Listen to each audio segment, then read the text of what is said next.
Hey Nate, can you come here real quick? This is my friend Nate.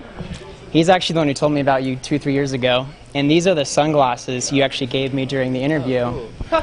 And he's actually worn around his neck every day. Do you remember these? Yeah, sure. Those are cool, man. Those are the ones you gave me during that video. Full circle, huh? Yeah, that's cool, man. Yeah. Don't lose those. I won't. Well, they're his now. Well, So. yeah. Don't lose those. It must be amazing to know you have that kind of an effect on people, you know? Yeah, I mean, they take it, you know, it's an individual thing. It's not about me. None of this is about me. It's not about trying to grow my ego or anything like that. It's about killing egos, and I'm an ego destroyer, and that's my mission in this life. So if I can just help kill egos, that's all I want. It's not about me, though. It's not about my effect. It's about your effect. This is a fun one.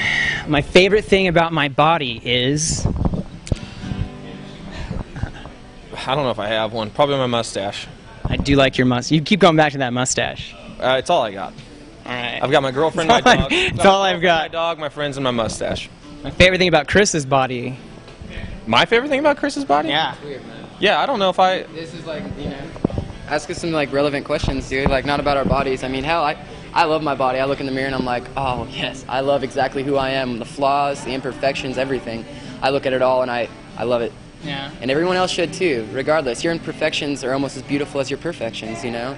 Because we're all beautiful and ugly at the same time. And so I would have to say everyone should love their body. I love my body, regardless if my legs are skinnier than the rest of my body, you know? Because that's something that you have to deal with whenever you run cross country in high school, you know? Yeah. And but you love it. You love your flaws. And that's, I hope everybody can feel that way, is to love their flaws more than their beauty, you know? What are these tattoos you have? Like, what do they mean? Like, what? Is there one that means more to you than... Dude, they all mean a lot to me. They're all, I mean... If I just pick one, pure like self-expression. what does that one mean? It's an anchor, and it has my father's initials on this side, my mother's on this side, and it means pretty much my parents are my anchors, you know? They keep me grounded in a very beautiful sense, a very balanced sense, and you know, that's why I got it. It's because they're the ones that I remember whenever I need to come back down to earth, you know? You got the medallion here. Yeah. An Adidas soccer jersey. Mm-hmm. Life is a sport, earth is our court. Yeah, dude. Good quote. And you got the eagle on your neck. It's a red-tailed hawk, and it's my first spirit guide I discovered. I'm on a shamanic path. I don't know if you know what that means, but I don't. Could you explain? no, that's for you to look into yourself. Okay. Yeah. But it's, I guess, the short version. It's like a spiritual journey sort of thing. Exactly. Yeah. It's about spiritual growth and understanding of the spirit world, and you have animal spirit guides to help you along. And that was the first one that I discovered through going to a shaman down in Dallas, Texas, and went in a trance state and met my spirit guide, which was a red-tailed hawk, and that's the story behind it. Very cool. Let's see.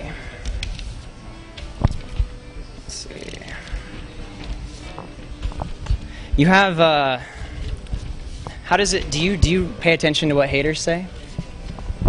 No, man, the way I look at hate, dude, it's just another form of love, man. They can't express themselves, or they can't accept, you know, and they throw the exact opposite of how they truly feel, you know? So I don't listen to haters. I don't listen to good stuff. I don't listen to bad stuff, because either way, you know, it's all the same to me, you know? I need the bad. I need the bad to even out the good, you know? And the more good there is, the more bad there is, and that's the way the world is. That's, you know, it's just how it is. It's a balance, and I love the balance. I love the haters just as much as I love the lovers. You might think that's wrong, but it's true. It's equal. Yeah, man. If heaven exists, what do you think God is gonna say to you when you get to the pearly gates, or what do you want him to say? I'm already in heaven, so Yeah. and I've already talked to God, and he's What do you say? He's just happy that I'm happy, and I'm happy that he exists, and that's it. So you're happy? I'm in heaven. Wow. So I'm in heaven too. If you let yourself be. Heaven is a mindset. Heaven is it's a place where you can reside, or you can live in hell. Heaven on earth, hell on earth. Your decision. It's deep, man. What have you learned from Chris being in a band as long as you have with him? Oh, I've learned from him. yeah. We learn lots of stuff from each other. I mean, but it's not because we've been in a band together. It's more just because we've grown up together, and it's the same way with everybody else that's in this room right now that the camera can't see because for some reason or another, you know, we're put in a spotlight. But I mean, I've learned just as much from Deco as I have from Chris, and Hayden's learned just as much from Carter as I have from Steven, and it's. I mean. Yeah. You learn. I mean, we're all equals, man. I mean, if you can't see that by now, we're all equals. Me and you, everyone's equals, dude, and we can all learn exactly the same amount of information from each other. Yeah. As we would learn from anyone else. All you have to do is love and be compassionate, and befriend people, because everyone's friends. What do you think about that guy over there with the weird thing? No, not him. Not the camera. Here, Andy, get a shot of that. That guy up there. Looks like he knows how to party. Is that you in 20 years? It's me right now, man. It's you tonight. Okay. What's your favorite song to perform live? Mine? Yeah. I don't know. I like them all. Yep.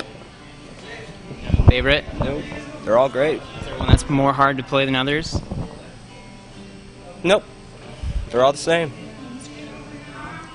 I was listening to your song "Sellout" on the way here. Sure. What what was that song? What inspired that song?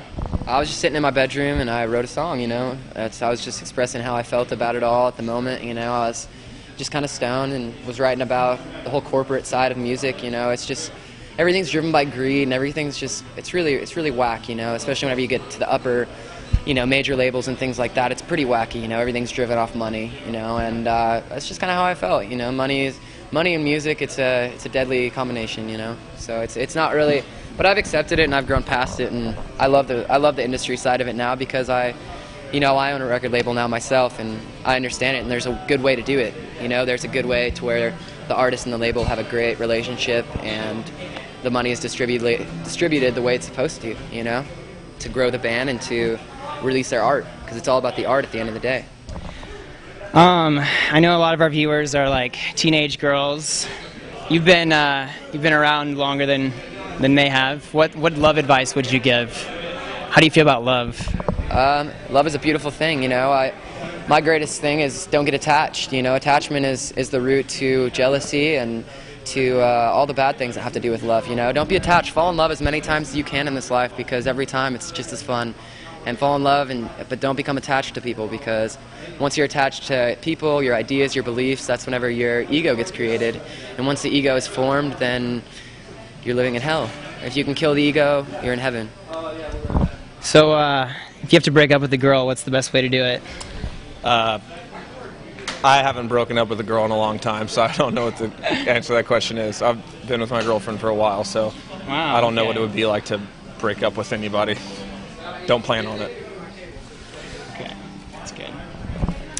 I gotta ask, because I drove 7 hours for this interview, but are you mad at me because of the Rest in Peace Never Shot Never video, or that one in particular? Dude, I'm not mad at you, man. I just, I like people being real, and I like people, well, I honestly... It seems like you are trying to make a mockery of all the bands that you're interviewing, and really we're, especially whenever somebody's passionate and being true to their art and true to their heart, I mean...